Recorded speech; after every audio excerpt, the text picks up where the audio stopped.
Kita mempersiapkan diri untuk membaca dan merenungkan firman Tuhan.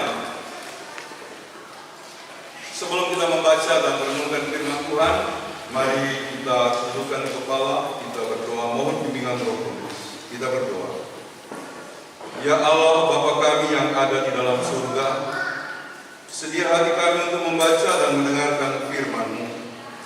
Tolonglah kami dengan Roh Kudus-Mu, agar firman Tuhan yang akan kami baca dan dengarkan ini menjadi milik kami. Dalam nama Tuhan Yesus kami berdoa. Amin. Marilah kita berdiri menyambut pembacaan firman Tuhan. Bacaan Alkitab hari ini terdapat dalam 2 Raja-Raja 5 ayatnya yang pertama hingga ayatnya yang ke-15. 2 Raja-Raja 5 ayatnya yang pertama hingga ayatnya yang ke-15. Dengan judul perikop Naaman disembuhkan. Naaman panglima Raja Aram adalah seorang terpandang di hadapan tuannya dan sangat disayangi. Sebab oleh dia Tuhan telah memberikan kemenangan kepada orang Aram. Tetapi orang itu seorang pahlawan tentara sakit kusta. Orang-orang pernah keluar bergerombolan dan membawa tawanan seorang anak perempuan dari negeri Israel. Ia menjadi pelayan pada istri Naaman. Berkatalah gadis itu kepada nyonyanya, sekiranya tuanku menghadap nabi yang dari Samaria itu, maka tentulah nabi itu akan menyembuhkan dia dari penyakitnya. Lalu pergilah Naaman memberitahukan kepada tuannya, katanya, beginilah dikatakan oleh gadis yang dari negeri Israel itu. Maka jawab Raja Aram, baik, pergilah dan aku akan mengirim surat kepada Raja Israel. Lalu pergilah Naaman dan membawa sebagai persembahan 10 talenta perak dan 6.000 shikal emas dan 10 potong pakaian. Ia menyampaikan surat itu kepada Raja Israel dan yang berbunyi, sesampainya surat ini kepadamu, maklumlah kiranya bahwa aku menyuruh kepadamu Naaman pegawaiku, supaya engkau menyembuhkan dia dari penyakit kustanya. Segera sesudah Raja Israel membaca surat itu, digoyahkannya pakaiannya serta berkata, alangkah aku ini yang dapat mematikan dan menghidupkan, sehingga orang ini mengirim pesan kepadaku, supaya kusembuhkan seorang dari penyakit kustanya. Tetapi sesungguhnya perhatikanlah dan lihatlah, ia mencari gara-gara terhadap aku. Segera sudah didengar Elisa abdi Allah itu, bahwa Raja Israel mengoyahkan pakaiannya, dikirimnyalah pesan kepada Raja bunyinya, Mengapa engkau meyakinkan pakaianmu? Biarlah ia datang kepadaku supaya ia tahu bahwa ada seorang nabi di Israel. Kemudian datanglah Naaman dengan kudanya dan keretanya, lalu berhenti di depan pintu rumah Elisa. Elisa menyuruh seorang suruhan kepadanya mengatakan, pergilah mandi 7 kali dalam sungai Yordan, maka tubuhmu akan pulih kembali, sehingga engkau menjadi tahir. Tetapi pergilah Naaman dengan gusar sambil berkata, aku sangka bahwa setidak-tidaknya ia datang keluar dan berdiri memanggil nama Tuhan Allahnya. Lalu menggerak-gerakkan tangannya di atas tempat penyakit itu dan dengan demikian menyembuhkan penyakit kustaku. Bukankah Abana dan Karkar, sungai-sungai Damsyik, lebih baik dari segala sungai di Israel? Bukankah aku dapat mandi di sana dan menjadi tahir? Kemudian berpalinglah ia dan pergi dengan alas kaki. Tetapi pegawai-pegawainya datang mendekat serta berkata kepadanya, Bapak, seandainya nabi itu menyuruh perkara yang sukar kepadamu, bukankah Bapak akan melakukannya? Apalagi sekarang ia hanya berkata kepadamu, mandilah dan engkau akan menjadi tahir. Maka keluarlah ia menggunakan dirinya 7 kali dalam sungai Yordan sesuai dengan perkataan abdi Allah itu. Lalu pulihlah tubuhnya kembali seperti tubuh seorang anak dan ia menjadi tahir. Kemudian kembalilah ia dengan seluruh pasukannya kepada abdi Allah itu. Setelah sampainya, tapilah ia ke depan Elisa dan berkata, sekarang aku tahu bahwa di seluruh bumi tidak ada Allah kecuali di Israel. Karena itu terimalah kiranya suatu pemberian dari hamba ini.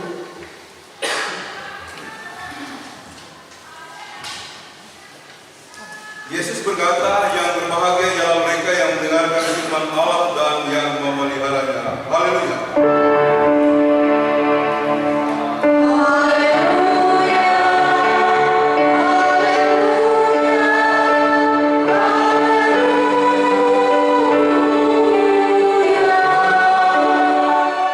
Silakan duduk kembali.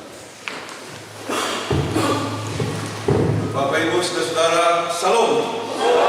Salam sejahtera buat kita semua yang beribadah bukan di kapel, di hall rumah Radio Saleh, bahkan juga yang mengikuti ibadah ini secara online, secara live streaming. Ada sukacita? Jawabnya sukacita, sukacita, sukacita dari surga. Wih. Ya. Sekolah minggu. Ada sukacita? Sukacita. Saudara-saudara, saya bersaksi sedikit bahwa ada dua kesaksian. Yang pertama, kita puji Tuhan, terima kasih karena kemarin setelah kapel direnovasi kita berpikir akan cari rumah, ada tempat yang baru, tapi kita perkenankan di sini ya. Jadi tadi pagi saya pimpin ibadah jemaat di sini jam 8, lalu kita tetap jam 10 dan sebentar sore jam 2 nanti gereja yang berbahasa Belanda, lalu sore biasa GPSI, gereja dari Pak Segum, PGI, Pak Ferry Simanjuntak.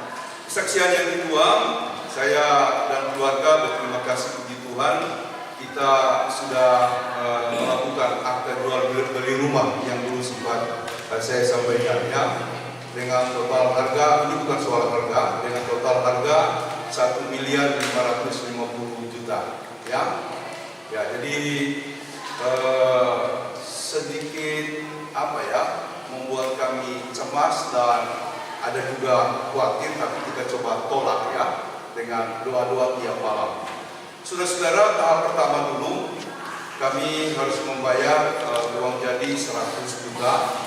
Kami dikasih pinjaman oleh orang yang baik begitu ya. Kami tidak mengira dia akan bantu kami.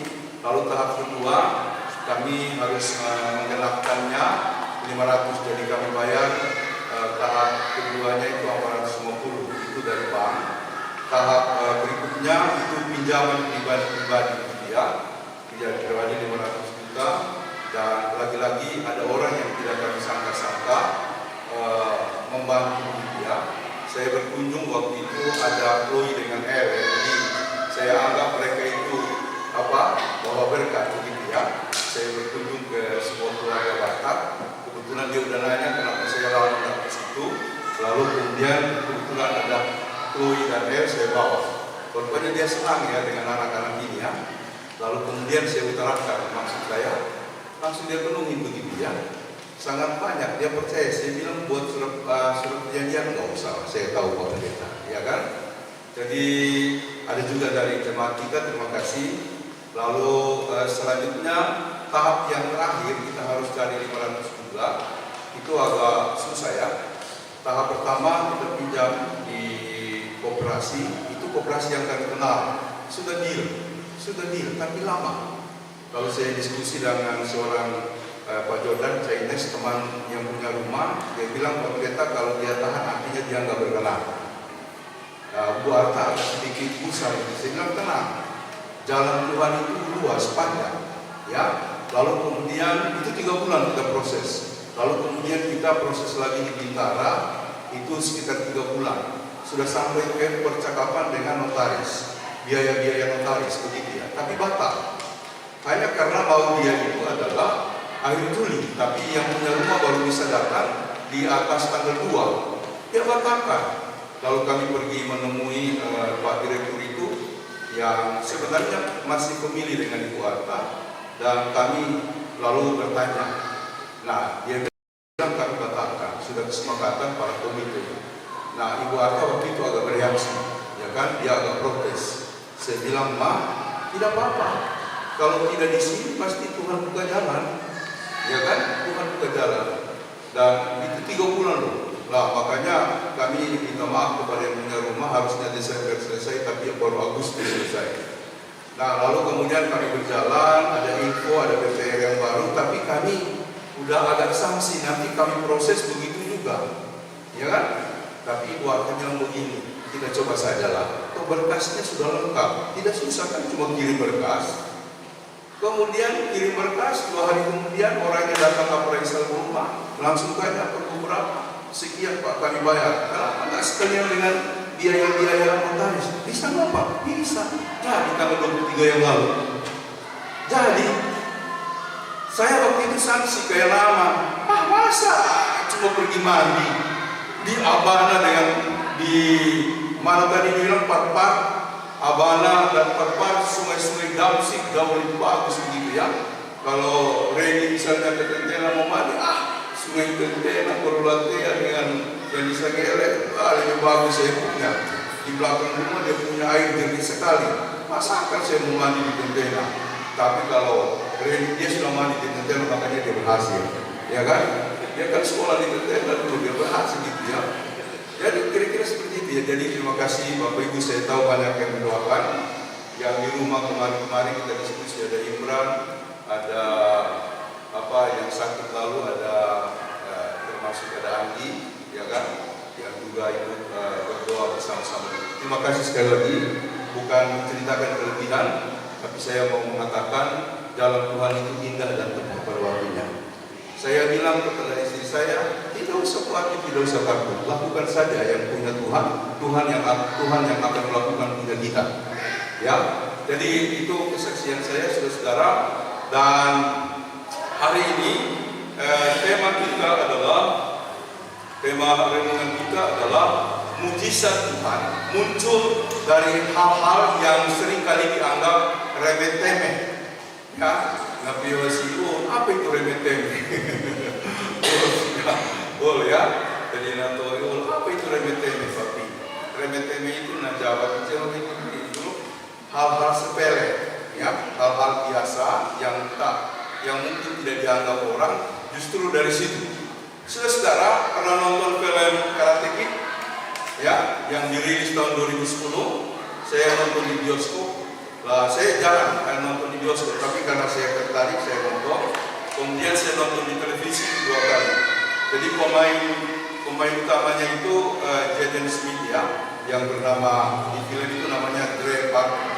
Kemudian Jackie Chan cenderung, kalau kita mau bilang ya, kalau film-film di bioskop di daerah dulu ya, cenderung ya, kalau kita habis nonton cenderung wah luar biasa ya.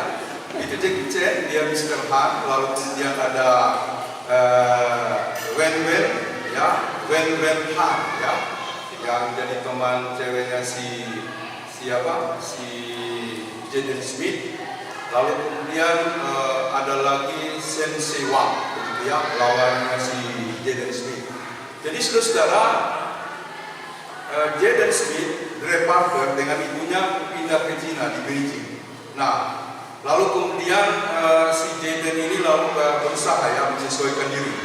Tapi sekali waktu dia dihantam babak belur ya oleh anak-anak di Beijing karena mereka jago-jago kungfu. Lalu dia dihantam babak belur sehingga dia tidak berani lagi pergi, apalagi kalau ada kelompok itu. Nah, ibunya lalu kemudian meminta si Jackie Chan, tuan atau Mr. Han, melatih anaknya Dre Parker dengan kungfu. Lalu si Mr. Han itu bersedia. Kemudian datanglah Jaden Smith atau Dre Parker itu ke rumahnya setiap sore. Dan apa yang dilakukan? Bukan melatih Jaden Smith dengan karate. Lalu dia masuk ke rumah, ya namanya mereka sudah akrab dan dia sebagai anak Amerika bebas, dia buka sweaternya, dia buang aja begitu, lalu dia duduk aja, dia suka. Lah Mr. Han ambil, gantung di tempatnya. Dia nggak mau. Ambil, gantung di tempatnya. Setelah ditekan baru dia ambil, dia gantung. Setiap hari gitu, dia buang sweaternya, dia suruh ambil, jadi cek suruh ambil, gantung di tempat. Berminggu-minggu dia bilang, loh, saya kok bukan latihan karate, cuma melakukan hal yang sepele. Nah, langsung kemudian dia bilang, ambil pasang, terus terus-menerus, dan dia terlatih ambil pasang. Rupanya itu adalah dasar untuk melatih kungfu. Setelah kemudian dia melakukan terus-menerus, attitude-nya terbangun, lalu kemudian caranya untuk melakukan sesuatu yang positif ada, barulah dia diajarkan dengan karate. Lalu mereka bertanding, dia menang. Sepele, tapi itu ternyata menjadi dasar bagi kita. Saudara-saudara, melayani itu hal sepele. Datang cepat waktu itu sepele. Kemudian mengunjungi orang-orang lain sepele. Begitu sepelenya, begitu remeh-temehnya, maka banyak orang tidak merasa itu penting. Tapi kalau urusan kantor, dia bisa ambil cuti dan lain-lain sebagainya untuk melakukan apapun sebagai bagian daripada kegiatannya untuk bekerja. Pokoknya dia lakukan. Makanya kadang-kadang saya ini diskusi saya dengan istri, wah kamu ini kalau urusan kantor saya lihat total, tapi pelayanan kamu tidak urus, kamu kan komisi musik gereja. Sudahlah kamu lakukan, ada tunggu ya, pokoknya tidak bisa tunggu, itu sepele, tapi dia menjamin hidupmu di masa yang akan datang. Barulah kemudian dia mulai bergerak lagi. Saya bilang jangan ambil pelayanan kalau kita tidak sanggup, atau kita tidak. Sebenarnya bukan soal tidak sanggup, tidak mau, ya kan? Bukan soal tidak sanggup, tidak mau. Jadi saudara, dulu saya pernah bilang, itu dari hasil bacaannya seorang penulis terkenal dari seorang teolog mengatakan, jalan hidup kita sangat ditentukan oleh ibadah-ibadah dan pelayanan kita. Ini bukan cuma soal berdoa atau kita memuji Tuhan, melainkan bagaimana kita menginternalisasi nilai-nilai Tuhan dalam hidup kita melalui tugas-tugas yang kita emban atau tugas-tugas yang kita kerjakan. Saudara-saudara, karena itu Martin Luther pernah mengatakan, dosa yang paling besar dalam pelayanan adalah korupsi. Karena itu lawan korupsi. Karena apa? Orang kalau tidak kuat menginternalisasi firman, lalu dia akan kemudian mudah saja terpengaruh. Di situ korupsi, di sana korupsi ikut. Apalagi kita ingin sekali naik pangkat, hanya ditawarin bayar saja 150 juta atau itu naik itu mudah, dan banyak orang yang melakukan itu. Ada yang berhasil, ada yang gagal. Ada seorang teman saya kenal baik, itu dia menyiapkan dana 1 M untuk direktur. Dia sampai, mohon maaf ya, dulu kami jual apartemen kami yang di Kalibata sama dia. Lalu setelah harganya tinggi sekarang dia jual. Nah, saya bilang itu Bapak mau biasalah supaya bisa naik direktur. Ternyata dia gak naik, dia stres sampai hari ini. Itu kalau ketemu kayak orang bodoh-bodoh, kan? Dia pasti stres lah karena 1 M kalau dia pakai di mulai mungkin sudah banyak manfaatnya. Atau saya miris ya kalau mendengar misalnya ya, di daerah-daerah ada keluarga-keluarga sudah siap jual tanah, mau bayar anaknya untuk masuk tentara, polisi 100 juta, malah ada yang siapkan 300 juta. Saya bilang bagaimana kita kalau begini? Di kepala itu sudah apa? Sudah pikiran begitu. Saya bilang jangan lakukan itu. Ya, makanya bukan waktu itu mau masuk di sekolah negeri di dekat kami, tapi karena umurnya belum sampai 7 tahun tidak boleh. Lalu apa yang dibilang bukan kepala sekolah, guru agamanya orang niat, saya tidak usah bilang namanya. Dia bilang sama saya begini, saya datang kan, dia bilang bagaimana Pak? Waduh, anak saya kayaknya nggak bisa deh, soalnya belum sampai 1 tahun. Begini saja Pak, menghadap saja sama kepala sekolah, tapi kasih masuk uang 500.000. Weh sadar, ini guru agama mau menjatuhkan diri pendeta begitu ya. Saya bilang Butet, ayo kita pulang. Mana di sini tidak bisa. Kamu cari saja yang mahal. Walaupun mahal, yang penting tidak dimulai dengan yang salah. Ya, walaupun mahal tidak dimulai dengan yang salah. Padahal kalau dimulai dari situ, saya kan sudah bilang minggu yang lalu, dosa itu tetap punya konsekuensi baik di hidup sekarang maupun yang akan datang. Meskipun kita sudah minta ampun, dosa itu tetap ada konsekuensinya. Makanya terus berdoa supaya kita diputus dari hukum kutub dan juga dari akibat yang lebih buruk. Saudara-saudara, maka Naaman lalu kemudian kemudian disodorkan kepada kita hari ini, menjadi pelajaran penting buat kita. Dia orang hebat, terkenal ya, raja itu selalu angkat jempol buat dia. Namun dia sakit apa? Kusta. Bayangkan orang yang hebat tapi dia menderita penyakit kusta. Dia mencari jalan untuk menyembuhkan penyakitnya, tidak dapat. Seorang anak gadis dari Israel, jadi suatu waktu tentara Aram menyerang Israel, lalu mereka membawa tawanan anak kecil, anak gadis Israel. Dia kerja di rumah Naaman, membantu istrinya. Mendengar hal itu dia beranikan diri.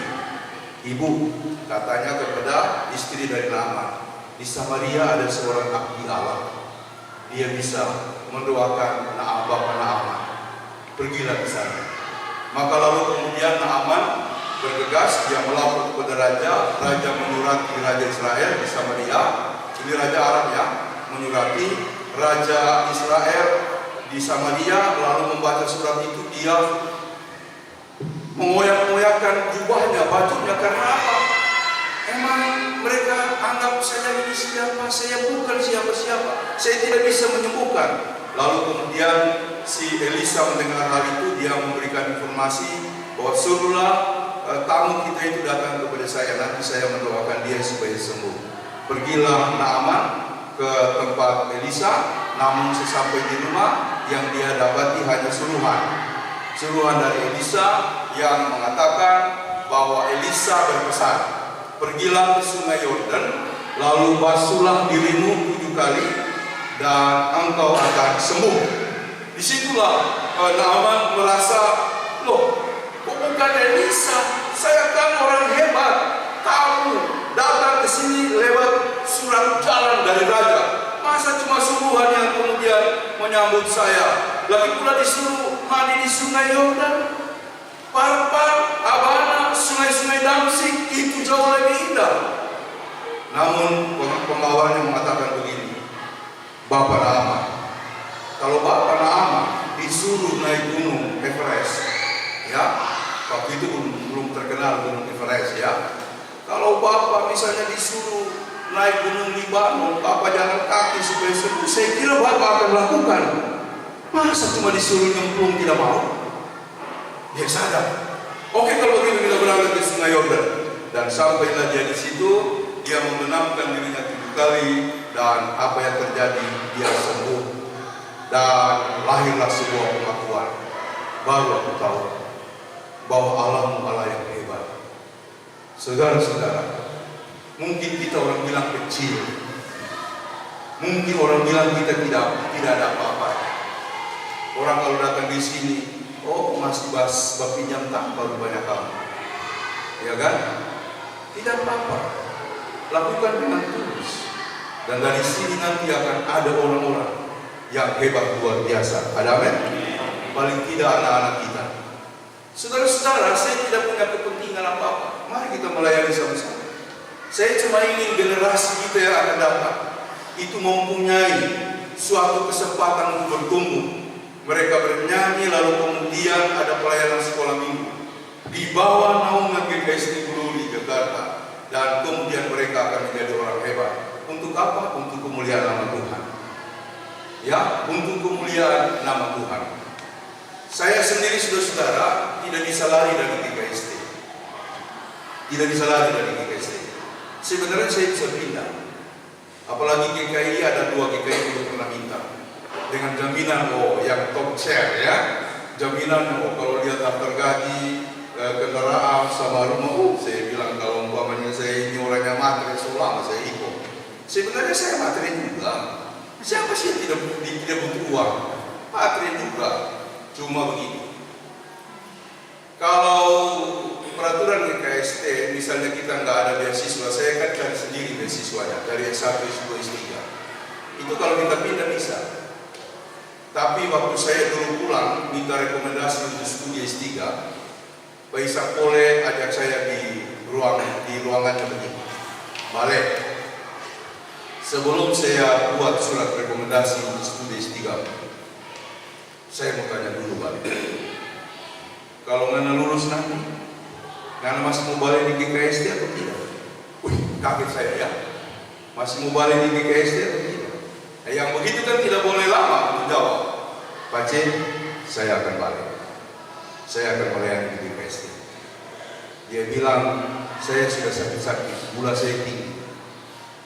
Saya tidak tahu apakah kamu lulus nanti saya masih ada atau tidak. Tapi saya percaya, Ngana masih balik. Jadi itu ya. Makanya saya tidak bisa lari ya, dari GKSD ya. Karena sudah komitmen. Kalau komitmen ini saya langgar, itu pasti akan berbahaya buat saya, walaupun Pak Ishak Kole udah nggak ada, nggak melihat kita di sini, tapi dia melihat di surga. Mari kita melayani sungguh-sungguh. Ya, mungkin orang bilang pekerjaan ini sepele, tidak ada yang sepele. Lakukan dengan serius begitu ya. Misalnya Pak Nurdi mengirim lagu, ya kan? Ya, mampirlah dengan doaku ya. Tapi ada yang usul jangan itu. Bila kulihat bintang gemerlap, dia ikut sepele Pak. Tapi itu akan menjadi jalan berkat ya di kemudian hari. Dan yang lain-lain juga. Maka majulah terus. Ibu negara mana ya? Terima kasih Ibu negara ya. Sudah bersama-sama dengan kami. Hari Sabtu Ibu negara akan kembali ke istananya ya. Di Korea ya. Di Korea. Terima kasih ya sudah bersama-sama. Dan Dela dan Dila sama-sama kita di sini ya. Tidak usah khawatir, banyak teman-teman maju terus ya. Yang penting ibadah. Si Noel kemarin, Noel anak pendeta Om Pine datang, dia bilang Om Pine. Kalau Noel bagi saya Om Pine begitu ya. Nah Om Pine saya tidak bisa datang hari Sabtu karena ada tugas kampus. Saya bilang yang penting hari Minggu ibadah. Tidak boleh bolos, tidak boleh kosong. Ya, maju terus Bapak Ibu Saudara. Jangan kita merasa kecil hati karena kita kecil, atau mungkin yang kita lakukan itu sepeleka, remeh-temeh, oh tidak. Itu akan jadi jalan anugerah, jalan yang luar biasa. Tuhan memberkati kita. Amin.